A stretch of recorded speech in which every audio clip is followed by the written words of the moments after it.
Welcome to new घुमन्ते ब्लगमा है त न्यू ब्लग हाम्रो नयाँ ब्लगमा तपाईँहरूलाई स्वागत छ। हाम्रो जहिले पनि यात्रा चाहिँ हाम्रो जडीबुटीबाट हुन्छ।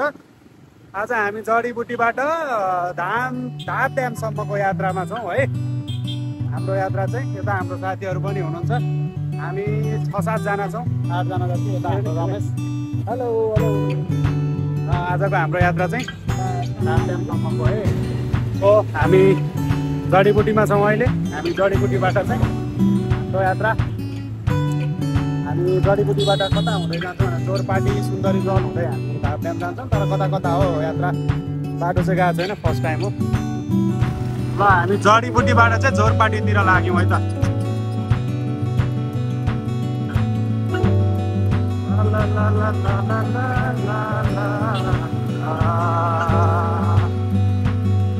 हाम्रो च्यानललाई चाहिँ लाइक एन्ड सब्सक्राइब गर्न नभुल्नु होला, त्यो पनि हेर्नु होला है त।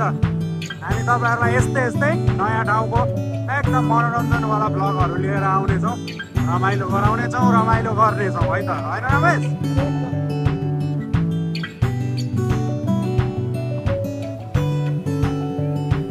मौसम चाहिँ एकदम पानी पर्ला पर्ला जस्तो भएको छ, एकदम शीतल छ, गर्मीमा राम्रै छ। मौसमले एकदम साथ दिएको छ। आशा छ पानी नपरोस्, आजको हाम्रो यात्रा सफल होस् है त।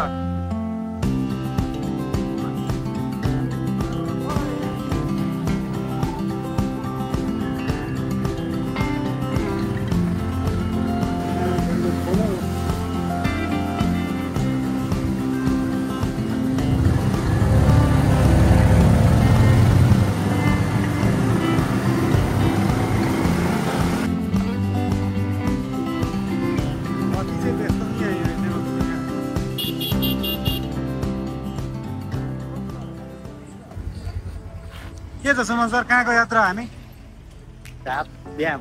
हामीसँग नयाँ अङ्कल हुनुहुन्छ। अङ्कल हामी कहाँको यात्रामा भन्नु त?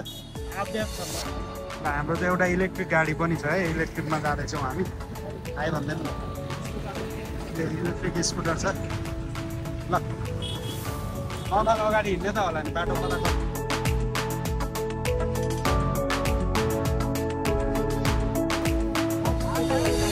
जस्तो लाग्छ मलाई।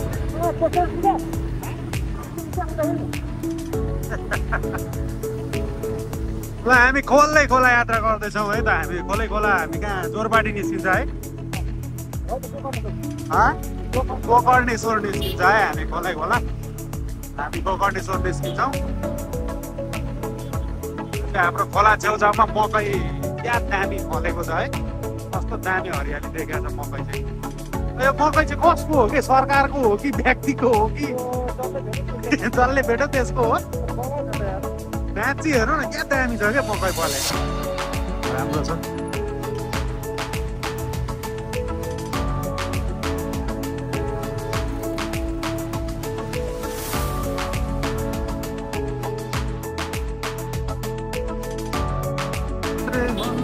कहाँबाट पेलेर आएको साला, देख्दैन है क्या?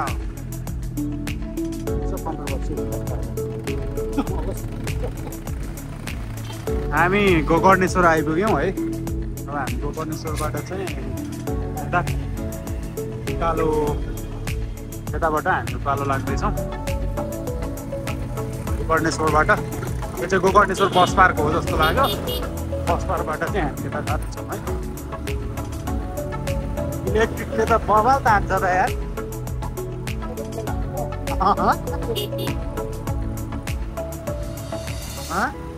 हो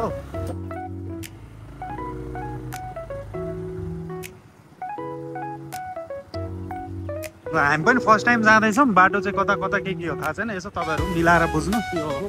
गोकर्णेश्वर मन्दिर आइपुग्यो हामी है, मन्दिरमा छौँ हामी। अब हामी यहाँ मन्दिरबाट यहाँबाट यता राइट साइड जाँदैछौँ, यो बाटोबाट जाने।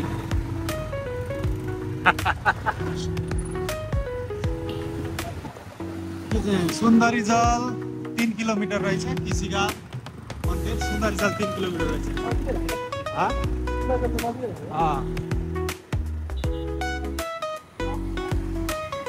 यहाँ चाहिँ यो गाडीमा चाहिँ के हो, गाई कि गोरु हो?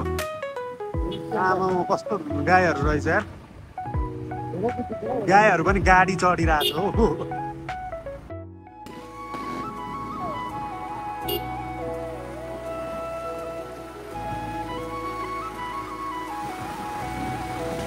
मेरो देश नेपाल सुन्दर छ, एकदम हरियाली छ, शान्त छ, जङ्गल छ है, एकदम हरियाली छ।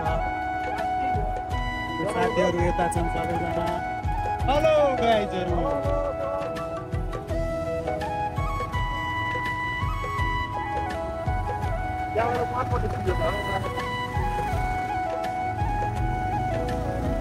यहाँबाट चाहिँ यता लाग्ने रहेछ बाटो। गोकर्णेश्वर एक सुन्दरी जल। हामी अहिले यहाँ छौँ गोकर्णेश्वर नगरपालिका 1 नम्बरमा छौँ।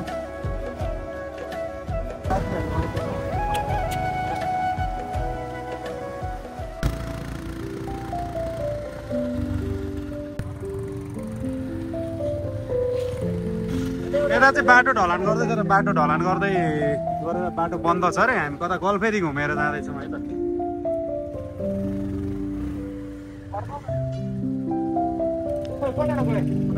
यता यता ओ सुमन, यता यता यताबाट यता गयो अरू हाम्रो टिमहरू। अनि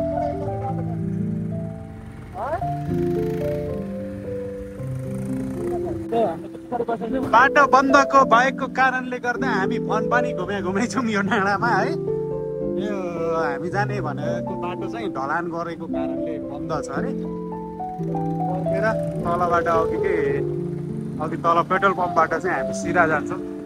यो बाटो जान्छौँ है। कुना कुना गल्ली गल्ली हामी जाँदैछौँ।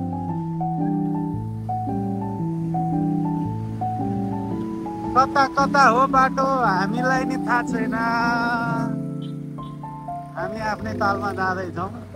कहाँ पुगिन्छ, हामीले भनेको ठाउँमा पुगिन्छ कि पुगिँदैन हेर्दै गरौँ है त। दाउरा चिर्न कतिको मन लागेको छ? दाउरा चिर्न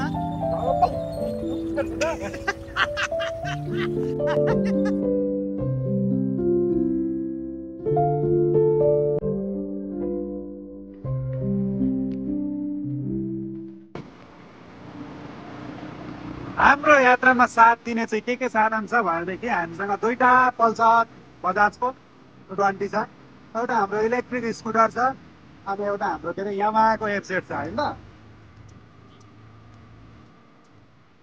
हाम्रो यात्राको साथी गाडीहरू। हामी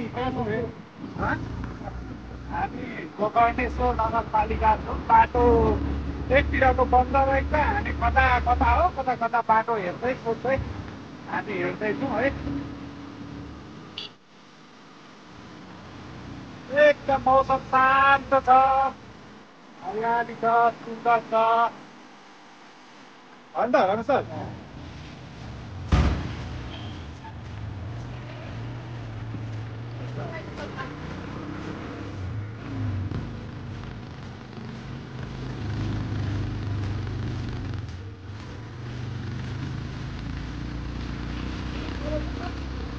बाटो अब आइहाल्यो, दुःख जाउँ न।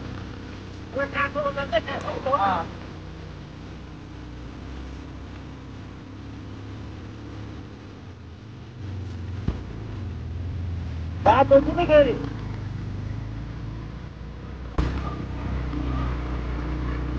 धाप्यान जाने बाटोको हालत चाहिँ यस्तो छ है। बाइकमा भन्दा बढी हिँडेर जाँदैछौँ।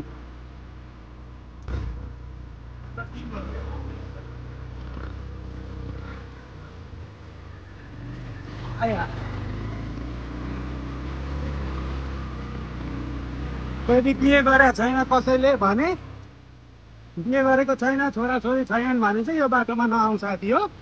बाँकी आफै विचार गरौँ।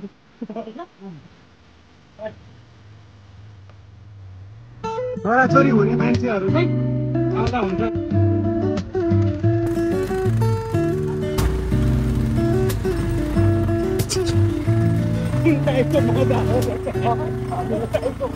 गाइजहरू के छ, हामी फाइनल्ली धाप ड्याममा आइपुगेका छौँ है। तर हामीले सोचे अर्कै थियो, आयो अर्कै, हामीले भेट्यौँ अर्कै है। एकदम सोचे जस्तो चाहिँ छैन है। यस्तो रहेछ अहिलेको अवस्थामा चाहिँ। हामी फाइनली कोटेश्वरबाट 2-3 घन्टाको यात्रा गरेर, हामी लगभग कति 3 घन्टा यात्रा गरियो होला है। 3-4 घन्टाको यात्रा गरेर हामी यहाँ आइपुग्यौँ। तर सोचे जस्तो राम्रो छैन, एकदम अफरोड बाटो। बर्खामा नआउँदा हुन्छ सजेसन चाहिँ है तपाईँहरूलाई। अनि यही हो, म तपाईँहरूलाई देखाइदिन्छु है त। ल फाइनली गाइजहरू हामी फर्किन लाग्यौँ है त। तेल सक्यो रे साथीहरूको यता।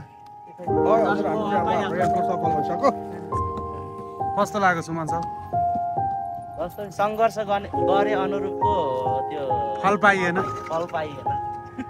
मेहनतको फल आएन। जुन खालको सङ्घर्ष जाँदा याद थियो नि त्यो अनुरूपको खुसी पाइएन क्या। ठिक छ, हाम्रो साथीहरूको यस्तो कमेन्ट छ। यहाँबाट हेर्दा भ्यू चाहिँ दामी देखिन्छ कि, तर धाप ड्याम चाहिँ बाई बाई धाप ड्याम, सी यू टुमारो। होइन यसो भन्दाखेरि त त्यही यसो क्लिपहरू हुन्छ नि त। बाई बाई गाइजहरू, यहाँको जङ्गललाई बाई बाई, बाघ भालु हात्तीहरूलाई बाई बाई। त्यो त जाउँ भने अब उता जाने भन्छ नि त, जाउँ न त कता जाने। ल ल ल ल ल ल ल ल।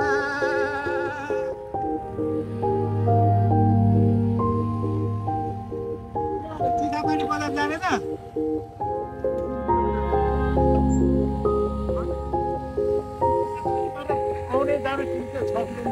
चिसापानीबाट तलतिर झर्ने बाटो छ।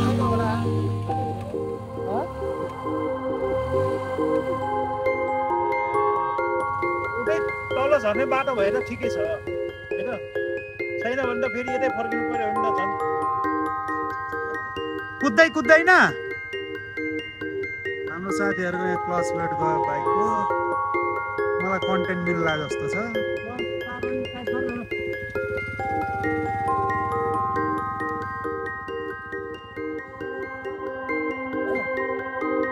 अब त्यहाँ जर्सिङ पावरमा होला नि।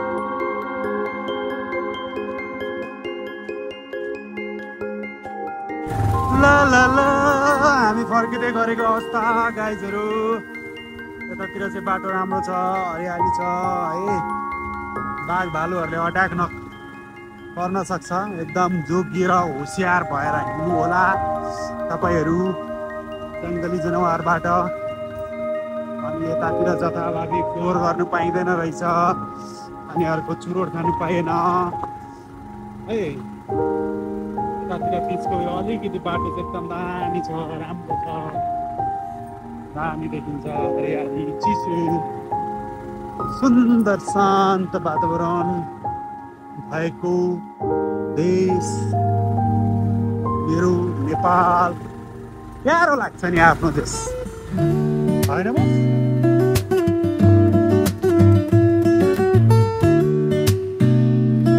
प्राविधिक समस्याका कारणहरूले गर्दा हाम्रो भ्लग कन्टिन्यू आउन सकेको छैन है। भ्लगहरू आउने क्रममा छन्, एडिटिङका क्रममा छन्। हामी घुमेका डुलेका भिडियो फोटोहरू चाँडै आउनेछन्। हेर्दै गर्नुहोला, हेरिदिनुहोला। हाम्रो च्यानललाई लाइक एन्ड सब्सक्राइब गर्नु चाहिँ कहिले पनि नभुल्नु होला फेरि है। जसले भुल्यो त्यसै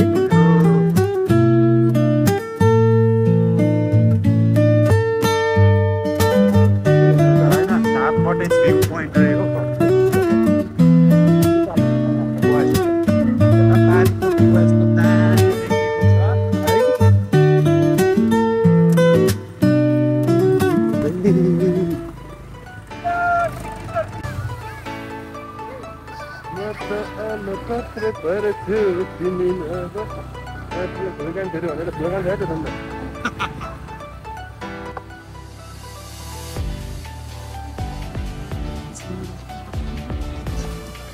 Wow!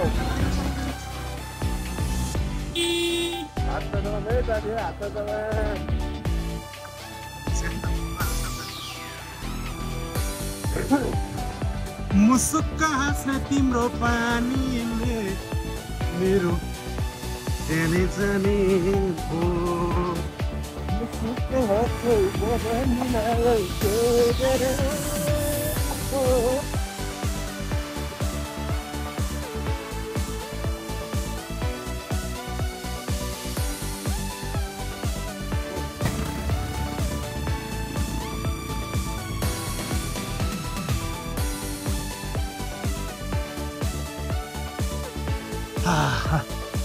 हेलो गाइजहरू, बाटो चाहिँ एकदमै अफरोड छ। कसैलाई अफरोडमा चाहिँ मजा लिन चाहनुहुन्छ भने यो भाप ड्याम जाने बाटो रिसोर्टबाट चाहिँ राइटतिर लागेर आउनु कि एकदम अफरोड छ, एकदम डेन्जर रोड छ। कसैलाई अफरोडको बाटो काठमाडौँ नजिकै अफरोड राइड गर्न चाहनुहुन्छ भने चाहिँ यता आए हुन्छ।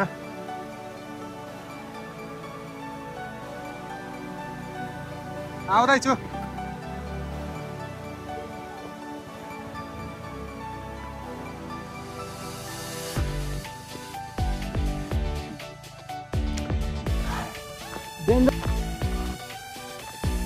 यो हाम्रो देशको अवस्था हेर्दा नि, यो बाटो हेर्दा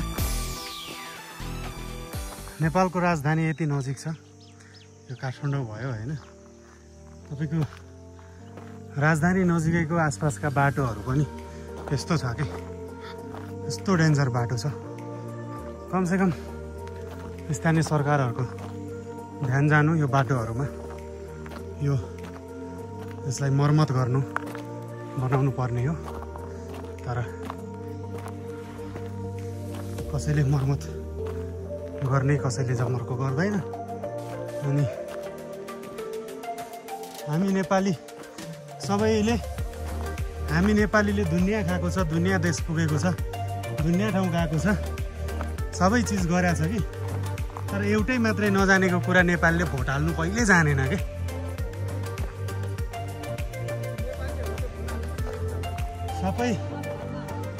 सबै चिज जान्यो। कमसेकम यो बाटोहरूमा स्थानीय सरकारको ध्यान जानु। राजधानी यति नजिकै छ, राजधानीको बाटोको अवस्था त यस्तो छ भने हाम्रो त्यो पूर्वतिर भयो पहाड हुम्ला जुम्ला कर्णालीतिर कस्तो होला के स्थिति।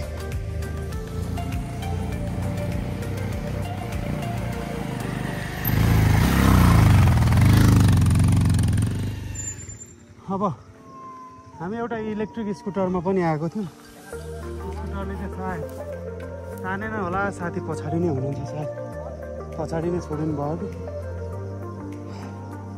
अर्को एउटा एफजेड बाइक पनि आइपुगेको छैन। हामी 8-10 जना आएको थियौँ है। अनि एकदम गाह्रो छ, अवस्था गम्भीर छ। घुमन्ते भ्लगमा यस्तै छ जिन्दगी, सबैको घुमघाम गर्दै डुल्दैछ। हाम्रो साथीहरू थकित भएर बसेका छन् यहीँ। बाइकले तानेसम्म त आएकै छौँ। यहाँभन्दा उता तल्ला टिप्पा थाहा छ।